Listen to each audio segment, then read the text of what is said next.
Welcome. In front of me is an HMD Fusion, and today I will show you how you can format your SD card.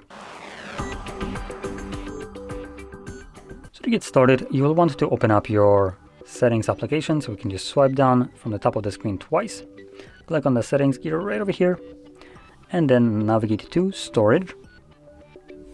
In the drop-down menu, make sure you select SD card. Now it might be differently named. For me it's SanDisk SD card. Not sure why it says SanDisk. I thought that it's a Samsung, but whatever.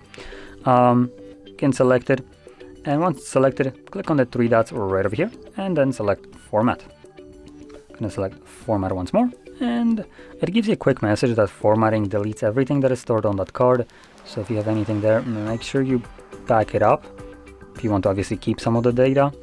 If you have already done so, you just don't want to preserve anything that is on it, you can select format. This will now begin formatting the card, which takes a couple of seconds to finish, and you should be right about done. There we go. So click on done, and that's it. You're done. Your card is formatted and ready to be used once again. So with that being said, if you found this very helpful, don't forget to hit like, subscribe, and thanks for watching.